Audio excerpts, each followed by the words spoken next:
você é maravilhoso.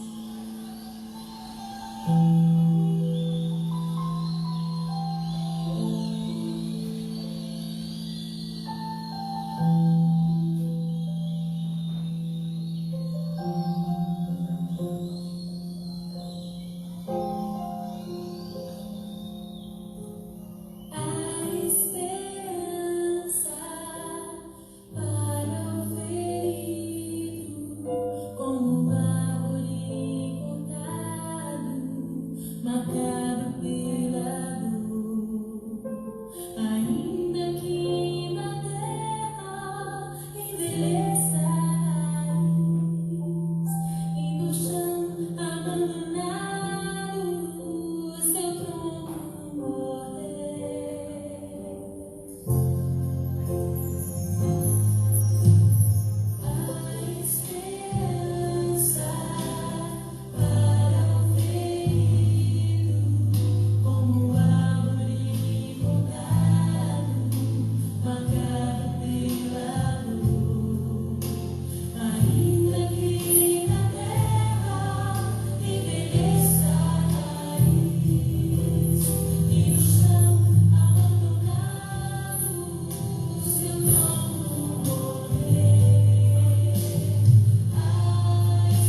Boa noite a todos. Queria saudá-lo com a graça e a paz do Senhor Jesus. Que Deus abençoe nossas vidas, transmita a palavra dele aos nossos corações e derrame graça e bênção sobre nossa vida e sobre nossa família. Gostaria de ler o texto da palavra de Deus para a nossa meditação de hoje, que se encontra no Evangelho de Marcos, capítulo 11, versículos 1 até o 22. Evangelho de Marcos, capítulo 11, versículos 1 a 22.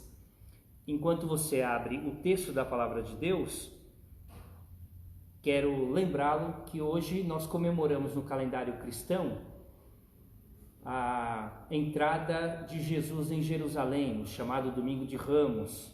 E a gente vai falar um pouco sobre esse texto, também como parte de outros dois textos, lembrando desta data tão importante para nós como cristãos. E lembrar também que hoje, primeiro domingo do mês de abril, estaremos reunidos para participar da Santa Ceia, mas pelos motivos já conhecidos de todos, não temos esta oportunidade, mas com certeza a nossa comunhão com Deus e também uns com os outros, mesmo à distância, não será perdida. Deus está abençoando e agraciando a todos nós. E num momento oportuno, espero em Deus o mais breve possível, possamos nos reunir para participarmos da comunhão, da ceia, do culto, de adoração e de louvor ao nosso Deus. Que Deus assim nos abençoe em nome de Jesus. Marcos 11, a partir do verso 1, nós lemos assim: Quando se aproximaram de Jerusalém, de Betfagé e Betânia, junto ao Monte das Oliveiras, enviou Jesus 2 dos seus discípulos e disse-lhes: Ide à aldeia que aí está diante de vós, e logo ao entrar achareis preso um jumentinho, o qual ainda ninguém montou. Desprendei-o e trazei-o. Se alguém vos perguntar: por que fazeis isto? Respondei: o Senhor precisa dele e logo o mandará de volta para aqui. Então foram e acharam o jumentinho preso junto ao portão, do lado de fora na rua, e o desprenderam. Alguns dos que ali estavam reclamaram: que fazeis soltando o jumentinho? Eles, porém, responderam conforme as instruções de Jesus. Então os deixaram ir. Levaram o jumentinho, sobre o qual puseram as suas vestes, e Jesus o montou. E muitos estendiam as suas vestes no caminho, e outros ramos que haviam cortado dos campos. Tantos que iam adiante dele, como os que vinham depois dele, clamavam: Hosana, bendito que vem em nome do Senhor. Bendito o reino que vem, o reino de Davi, nosso Pai. Hosana nas maiores alturas. E quando entrou em Jerusalém, no templo, tendo observado tudo, como fosse já tarde, saiu para Betânia com os 12. No dia seguinte, quando saíram de Betânia, teve fome, e vendo de longe uma figueira com folhas, foi ver se nela, porventura, acharia alguma coisa. Aproximando-se dela, não achou senão folhas, porque não era tempo de figos. Então lhe disse Jesus: nunca mais coma alguém fruto de ti. E seus discípulos ouviram isto. E foram para Jerusalém. Entrando ele no templo, passou a expulsar os que ali vendiam e compravam, derribou as mesas dos cambistas e as cadeiras dos que vendiam pombas. Não permitia que alguém conduzisse qualquer utensílio pelo templo. Também os ensinava e dizia: não está escrito, a minha casa será chamada casa de oração para todas as nações. Vós, porém, a tendes transformado em covil de salteadores. E os principais sacerdotes e escribas ouviam estas coisas e procuravam um modo de lhe tirar a vida, pois o temiam, porque toda a multidão se maravilhava da sua doutrina. Em vindo à tarde, saíram da cidade. E passando eles pela manhã, viram que a figueira secara desde a raiz. Então Pedro lembrou-se, falou: Mestre, eis que a figueira que amaldiçoaste secou. Ao que Jesus lhes disse: tende fé em Deus. Até o verso 22. Vamos orar? Pai, em nome de Jesus, nós queremos agradecer a bênção, o privilégio, a oportunidade de termos mais uma vez a palavra exposta diante de nós. Que ela seja verdade para os nossos corações, que ela seja de fato a nossa regra de fé e conduta, e que nós possamos entendê-la pela iluminação do Teu Espírito Santo, para que possamos ter essa vivência, essa experiência de fé com base nos teus ensinos. Muito obrigado por esta oportunidade e por este canal de bênção que o Senhor proporciona para nós, em nome de Jesus. Amém. Com certeza, se Jesus é o nosso exemplo de vida, devemos seguir os seus passos, devemos caminhar as pisadas por onde ele deixou marcado, e não há dúvida nenhuma que produzir frutos é um dos seus grandes ensinamentos. Aliás, Jesus diz aos seus discípulos e depois delega a nós esta mesma missão de um cristão deve produzir fruto. Ele diz aos seus discípulos em João 15: não fostes vós que escolhestes a mim, pelo contrário, eu vos escolhi, vos designei para que vades e dei fruto, e o vosso fruto permaneça. Essa é a realidade de Cristo aos discípulos e também a nós, quando disse: ide por todo mundo, pregar o evangelho a toda criatura. Então, há um compromisso da nossa parte em produzir frutos. Nós temos aqui, nestes textos que nós lemos, 3 histórias. Estão muito entrelaçadas entre si, vamos ver a relação entre elas, dando ênfase especial na figueira, no exemplo da figueira secada pelas palavras de Jesus. A primeira história conta da entrada de Jesus em Jerusalém. Como eu disse há pouco na introdução, comemoramos exatamente neste domingo, há mais ou menos 2000 anos atrás, este fato, este evento histórico muito importante na vida e no ministério de Jesus. A semana que inaugura a última semana de Jesus, a chamada Semana da Paixão, que antecede a sexta-feira da crucificação de Cristo, depois o domingo da ressurreição, calendário bem conhecido por todos nós cristãos. Esse é o primeiro texto que nós lemos, a entrada de Jesus em Jerusalém. Antes de falar da purificação do templo, antes de relatar a purificação do templo, o evangelista Marcos fala então desta figueira, do exemplo da figueira, que Jesus tinha fome, passa por ela e a figueira não tinha frutos e ele amaldiçoa aquela figueira que passa a secar desde a raiz. No dia seguinte ela já estava totalmente seca.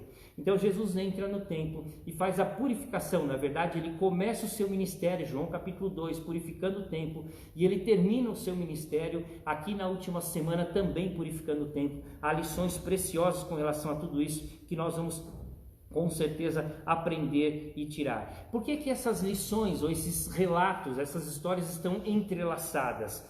Porque tudo que Jesus iria fazer secando a figueira, principalmente purificando o templo, ele já estava meditando, ele já estava observando na entrada de Jerusalém tudo o que iria suceder. Verso 11 fala sobre isso, do capítulo 11 que nós lemos. Diz assim o texto: e quando Jesus entrou em Jerusalém, no templo, tendo observado tudo, como fosse já tarde, saiu para Betânia com os 12. Ou seja, Jesus já tinha ideia de exortar a nação de Israel, o povo reunido ali para aquele grande evento, o evento da festa da Páscoa, sobre a religiosidade estéril daquele povo, sobre a vida sem fruto daquele povo e a maneira como eles viviam totalmente alheios à vontade de Deus, como Jesus vai dizer um pouco mais para frente. Essas duas lições entrelaçadas, há uma contradição bem clara. Por um lado, nós vemos a expressão de fé de um povo na entrada em Jerusalém, aclamando Jesus como Messias. Esta era a ideia representada quando o povo clamava: Hosana, o que vem em nome do Senhor, e referindo-se a Jesus como aquele que era o descendente de Davi, que era rei da linhagem de Davi, reconhecendo em Cristo o grande Messias. Então nós vemos a expressão de fé daquele povo, embora vamos abordar daqui a pouco um pouco mais sobre essa fé. Mas uma expressão de fé não deixa de ser notada aqui nesse texto.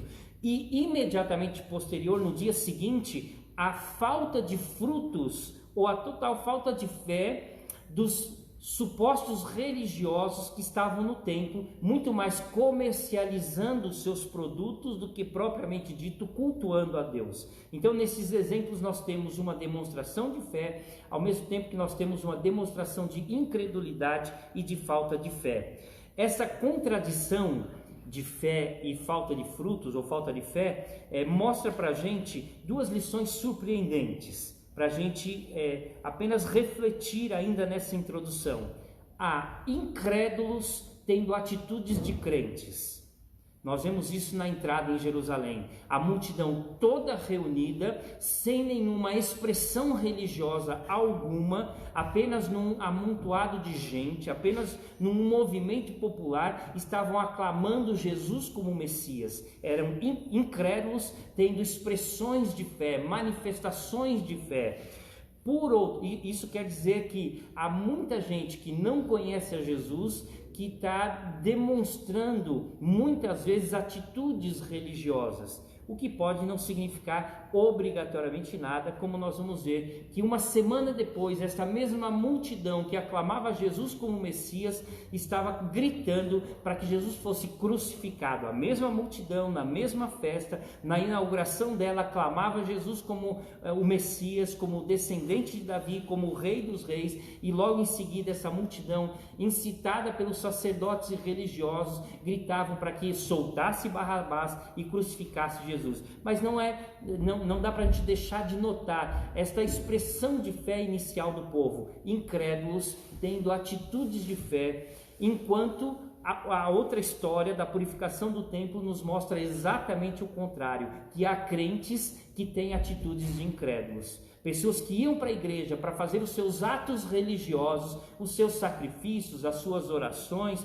as suas ofertas, na verdade estavam indo lá para comercializar, para negociar não apenas os seus produtos, mas para fazer da igreja um lugar de comércio, a ponto de Jesus exortar aqueles religiosos que foram para a igreja de que eles estavam transformando a casa de Deus em covil de salteadores. Portanto, nós temos, infelizmente, o lado reverso da moeda. Se no primeiro exemplo da entrada de Jerusalém há incrédulos tendo atitudes de cristãos, de crentes, por outro lado, na purificação do templo, há crentes tendo atitudes de incrédulos. Isso é uma realidade extremamente atual. Muita gente que frequenta as igrejas, que se dizem cristãs, não tem tido atitudes coerentes com a sua fé e com a palavra que dizem crer, dizem ser a verdade para o coração de cada um.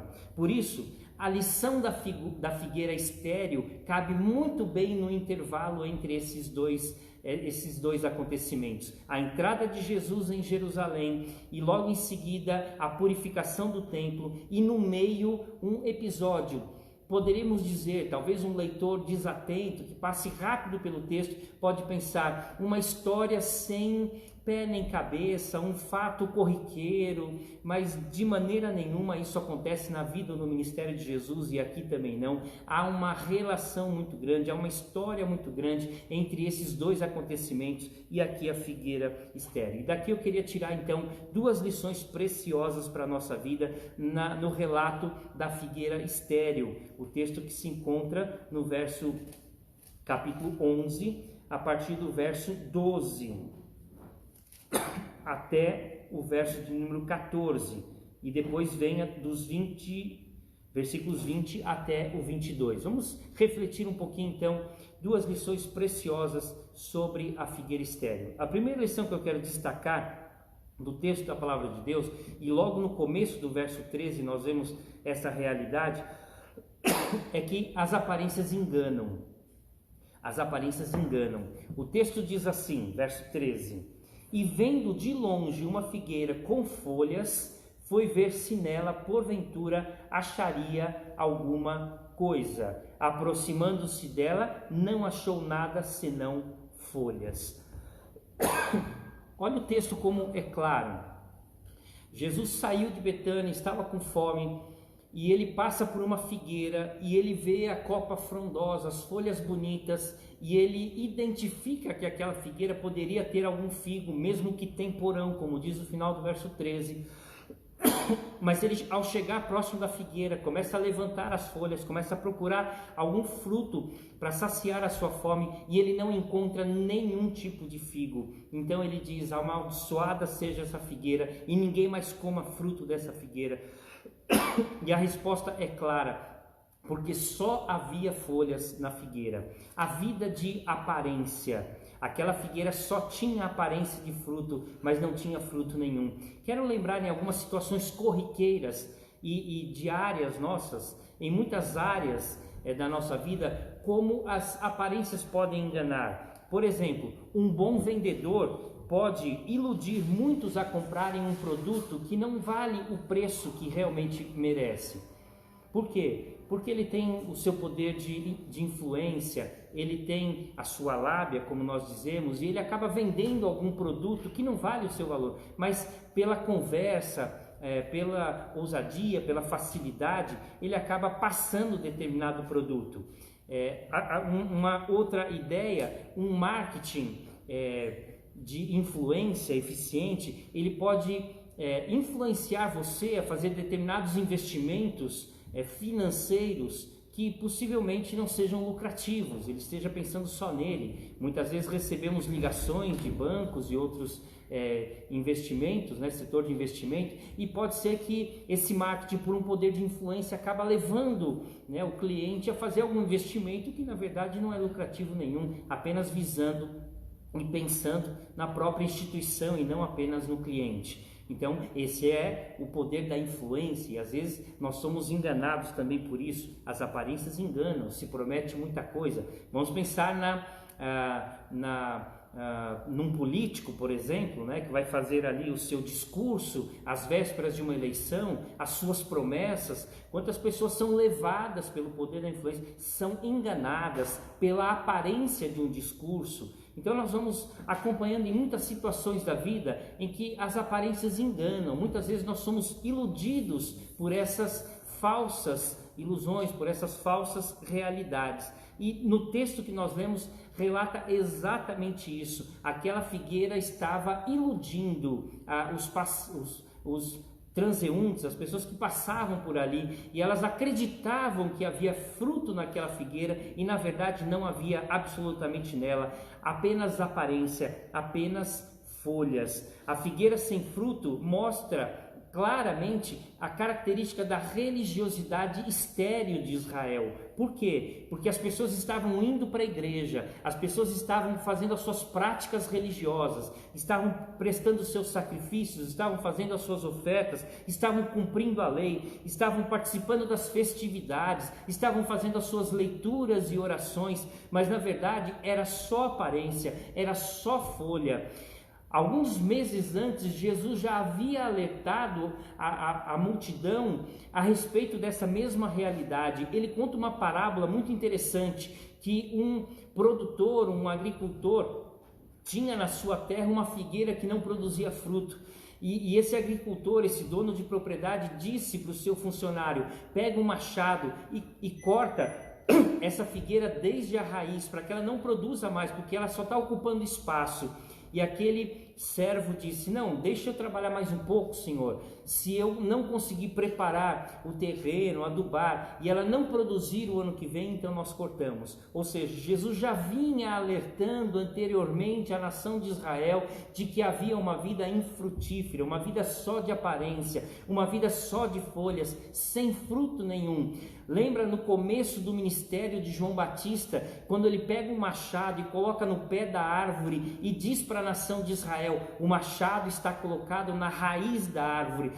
Este alerta já vinha sendo dito a Israel há muito tempo. Esta religiosidade não produzia frutos, e já vinha sendo alertado de que Jesus cortaria com certeza aquela falsidade, aquela enganação, aquela ilusão religiosa. E agora, de uma maneira bem clara, Jesus, por este exemplo dado aos discípulos, deixado registrado na palavra, e expulsando aqueles falsos religiosos da igreja, dizendo que eles estavam mercadejando a palavra de Deus, dizendo que eles estavam fazendo da casa de Deus um covil de salteadores, um lugar de comércio. Aquilo mostrava claramente a religiosidade hipócrita, falsa, vazia, sem frutos da nação de Israel. Muito fervor religioso, mas sem nenhuma espiritualidade, apenas aparência, só palavras vazias, só folhas, vazio de significado, sem fruto nenhum. As aparências enganam. Essa é a primeira lição que eu gostaria de destacar, e o texto coloca com clareza. A segunda lição é a triste realidade de uma vida vazia. Porque não é apenas a não produção de frutos. Para que serve uma árvore frutífera que não produz fruto? Para nada, a não ser para ser cortada. Assim também é a realidade de uma vida cristã que não produz fruto. E é isso exatamente que Jesus estava manifestando através do exemplo vivo, real daquela figueira, e depois ao expulsar aquelas pessoas do templo pela sua ilusão religiosa, a triste realidade de uma vida vazia. Não se pode viver de aparência, não se pode viver de ilusão. Por quê? Porque a realidade, por mais difícil que seja, ou por mais sombria que seja, ou por mais diferente que possa ser, é a realidade que Deus proporcionou para nós. Devemos viver esta história e produzir frutos e não deixar a nossa vida vazia. A Bíblia coloca para a gente aqui, além do exemplo da figueira, outros dois exemplos, um nós já lemos, outro eu vou citar agora, outros dois exemplos mostrando essa triste realidade de uma vida vazia. Então, além da figueira que não tinha frutos e Jesus amaldiçoou e ela secou, o exemplo da purificação do templo, quando Jesus entra no templo. Então ele diz, olha, vocês têm atos religiosos exteriores, mas na verdade não tem nenhuma comunhão e intimidade com Deus. Em outras palavras, Jesus disse, João Batista já havia dito isso, eram sepulcros caiados, ou seja, eram bonitos por fora, mas todo podre por dentro. Jesus diz que os lábios deles glorificavam e louvavam a Deus, mas o coração deles estava longe de Deus. Então não passavam de aparência ou de vida vazia. E é muito triste uma vida sem a espiritualidade, uma vida só de aparência, uma vida sem nenhum compromisso com Deus. Mas há um exemplo muito interessante que apenas o Evangelho de Lucas relata. Nós temos esses textos nos 4 evangelhos, mas o Evangelho de Lucas conta uma história muito interessante. Logo em seguida, a entrada de Jesus em Jerusalém, diz a palavra que ele olha para Jerusalém do alto de uma colina e ele chora diante de Jerusalém, prenunciando, profetizando a destruição de Jerusalém, o que viria a acontecer aproximadamente 35 anos depois deste acontecimento.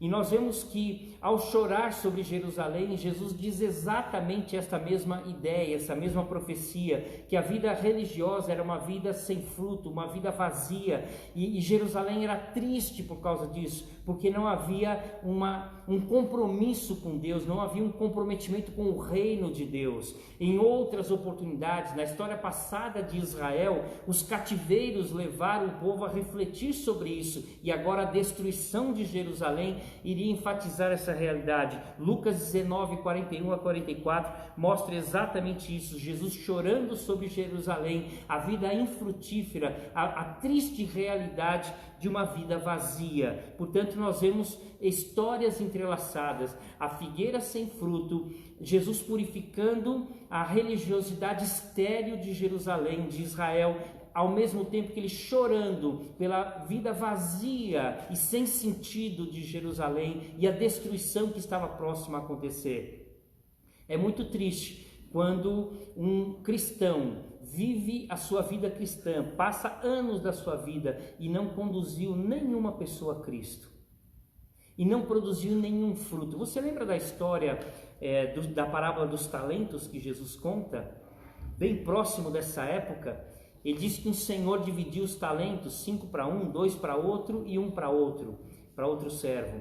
O que recebeu 5 talentos foi lá, trabalhou, desenvolveu, ganhou outros 5. O que recebeu 2 talentos, dividiu o talento, produziu, ganhou outros 2, ficou com 4 talentos. E o que recebeu 1 talento ficou com medo do seu senhor e enterrou o talento. E quando o Senhor voltou na prestação de contas, chamou aquele servo que recebeu 1 talento e ele disse: Senhor, eu fiquei com medo, eu escondi o meu talento. E o Senhor o repreendeu, porque ele recebeu um dom de Deus, porque ele recebeu um talento de Deus, porque ele recebeu a oportunidade de servir ao seu Senhor, de trabalhar para o seu Senhor, de estar engajado no reino, na obra, e ele simplesmente se limitou a enterrar, a não fazer nada, a não produzir, a ter uma vida sem fruto, a ter uma vida vazia, e a repreensão foi muito severa. Tira dele, dá o que tem 10, e ele vai ser jogado no lago de fogo, onde há choro e ranger de dentes. Há punição severa, há inferno para aqueles que não são de Cristo, que têm uma vida longe de Deus, que têm aparência de crente, mas na verdade não é cristão. Aquele que não tem um compromisso com o reino e não produz fruto ao reino de Deus. Portanto, o cristão precisa sempre tomar muito cuidado e pensar na sua vida com Deus. É um grande desafio viver a nossa vida servindo ao Senhor, servindo ao reino e produzir frutos, porque é muito triste a realidade de uma vida vazia, de uma vida sem Jesus Cristo. Por isso, Jesus disse àquela figueira: seca até a raiz e nunca mais produza fruto. E assim aconteceu. Pedro vê aquela figueira seca e chama Jesus, e Jesus diz: assim acontecerá para todos aqueles que têm fé em Deus. Portanto, a realidade, a triste realidade de uma vida vazia, com certeza é punitiva aos olhos de Deus. Seca até a raiz. É preciso analisar e refletir a nossa vida e o nosso relacionamento com Deus. Portanto, nós podemos olhar no exemplo da figueira que as aparências enganam muitas vezes. Há muita gente que se diz cristão, que não tem vivido a sua vida com Deus, que tem uma duplicidade da sua personalidade espiritual, vive, quem sabe, nos domingos na igreja e vive durante a semana uma vida alheia e apática à vontade de Deus, e aí mostra a triste realidade de uma vida sem fruto, uma vida sem significado, sem sentido para o reino e para a glória de Deus. Na minha conclusão, e eu não podia terminar de outra forma, eu preciso refletir com você e dar algumas dicas da palavra de Deus de como nós devemos viver para não ter uma vida infrutífera, ou como nós podemos e devemos viver para ter uma vida que produza para o reino de Deus. Então, como nós podemos não receber a maldição que Jesus trouxe para a figueira, seca até a raiz, e passamos a ter uma vida frutífera para a honra e glória do nome de Cristo Jesus. E aí eu pego 2 textos da palavra de Deus para refletirmos rapidamente nessa conclusão de como nós podemos ter uma vida frutífera ou como não devemos ter a vida infrutífera. O primeiro texto é o Salmo 1, e eu vou lembrar com vocês 2 coisas a respeito do Salmo 1 que nos orientam a ter essa vida frutífera. A primeira é que nós devemos nos afastar das más influências. O verso 1 do Salmo 1 diz que nós não devemos andar no conselho dos ímpios, não parar no caminho dos pecadores e nem nos assentarmos na roda dos escarnecedores. Portanto, nós devemos fugir de más influências. Vamos imaginar que você queira plantar alguma árvore, alguma planta. Você não pode plantar esta árvore, essa planta, num terreno todo sujo, num terreno com más influências, com pragas, com doenças, ou num terreno contaminado. É evidente que a sua planta não vai crescer, não vai produzir, ela vai morrer assim que nascer. Então não há como crescer em meio a más influências ou em meio a um terreno improdutível. É evidente que se você for plantar uma árvore, você quer que essa árvore produza, cresça e dê frutos, você vai limpar esse terreno, você vai adubar esse terreno, você vai regar esse terreno e você vai ter todo o cuidado à medida que aquela planta for crescendo. Então a primeira coisa que a palavra de Deus nos diz que nós devemos fazer para que a nossa vida seja frutífera é limpar a nossa vida de más influências, de conselho dos ímpios, de caminho dos pecadores e roda dos escarnecedores.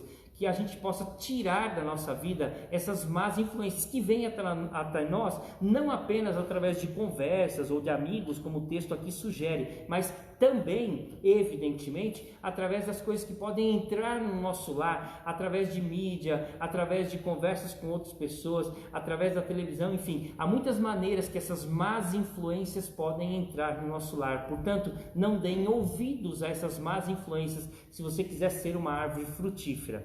Ainda o Salmo 1 vai trazer a segunda dica para a gente de como eu posso ser uma árvore frutífera. A segunda dica é cercar-se de boa instrução. Se eu não posso de maneira nenhuma me contaminar com as más influências, eu tenho que então me cercar de boa instrução. E aí o verso 2 diz: antes o seu prazer está na lei do Senhor, e na lei medita dia e noite. Ou seja, eu tenho que ler e meditar na palavra de Deus, porque a palavra de Deus é o alimento que eu preciso para que a planta da minha fé cresça com saúde, para que ela cresça saudável, que ela seja frondosa, uma árvore que possa produzir o fruto necessário. Então é fundamental que a instrução de Deus, a palavra de Deus, possa vir até nós e nos ajude a adubar a nossa fé e crescer o nosso terreno para que a gente possa ter uma vida melhor. Então a Bíblia é o alimento que faz crescer a nossa fé. Portanto, o Salmo 1 nos dá 2 dicas de como a nossa vida pode ser frutífera. Primeiro, afastar as más influências, e segundo, cercar da boa instrução. As outras 2 dicas eu quero dar de um texto do Novo Testamento, e aí das palavras de Jesus um pouco antes deste momento. Jesus entra em Jerusalém, um pouco antes de entrar em Jerusalém, ele passa por alguns ensinamentos, instruções, já em Jerusalém também com seus discípulos, logo depois, um pouco antes da Páscoa. Então ele vai trazer esses ensinamentos, essas instruções, e no meio da festa da Páscoa, um pouco antes do seu sacrifício, em João capítulo 15, ele dá outras 2 dicas para a gente de como a nossa árvore tem e pode ser frutífera. Versículo 2, Jesus diz que nós precisamos passar pela poda de Jesus. E aí o verso 2 do capítulo 15 diz assim: todo ramo que estando em mim não der fruto, ele o corta, e todo que dá fruto, ele limpa, para que produza mais fruto ainda. Há 2 palavras aqui: limpar e cortar. Limpar e cortar. Na verdade, é preciso podar o excesso, para que a planta tenha mais força, para que a seiva possa caminhar melhor pelos lugares mais curtos e chegar à copa das árvores, aos ramos mais distantes. Enfim, a ideia bem clara que Jesus coloca é que se não houver uma limpa, uma poda, de maneira nenhuma essa árvore vai produzir bons frutos.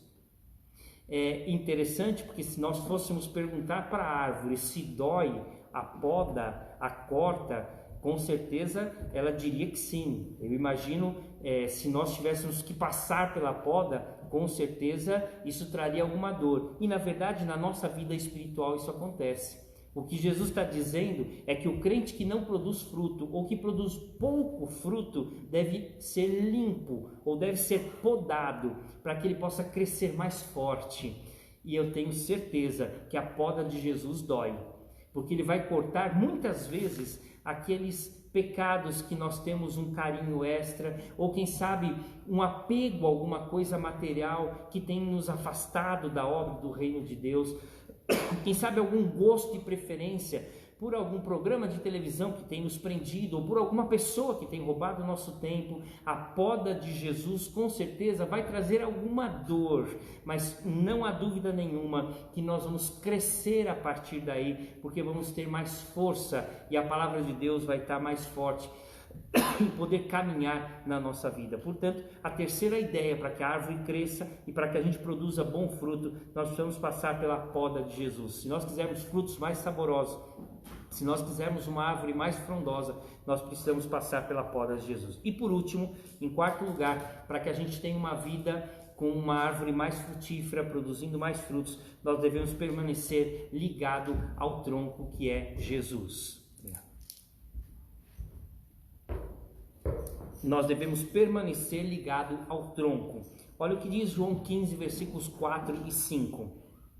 Permanecei em mim e eu permanecerei em vós. Como não pode o ramo produzir fruto de si mesmo, se não permanecer na videira, assim nem vós o podeis dar, se não permanecerdes em mim. Eu sou a videira, disse Jesus, vós os ramos. Quem permanece em mim e eu nele, esse dá muito fruto, porque sem mim nada podeis fazer. Jesus é a fonte da nossa vida, é a seiva do nosso sustento, é o alimento da nossa fé e da nossa esperança. Sem Ele nós não podemos fazer nada, sem Ele não há produção de fruto, sem Ele a nossa vida vai continuar infrutífera e vazia. Se eu quiser produzir fruto, eu tenho que estar intimamente ligado a Jesus, fundamentado em Jesus, a nossa rocha, o nosso tronco central. Um galho sozinho, longe do tronco, ele não vai produzir, ele vai morrer seco, mas com certeza ligado a Jesus, o nosso tronco central, a videira verdadeira, nós vamos produzir frutos para a honra e glória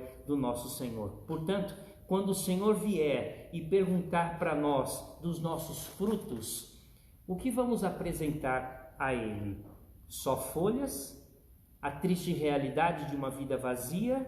Ou vamos poder apresentar frutos do trabalho, dos dons que Jesus tem colocado em nossas mãos? Que Deus assim nos abençoe e nos dê a graça e a oportunidade de sermos árvores frondosas, viçosas e com frutos saborosos, dados para a honra e glória do nosso Deus. Que assim Deus nos abençoe em nome de Jesus. Gostaria de orar com você mais uma vez.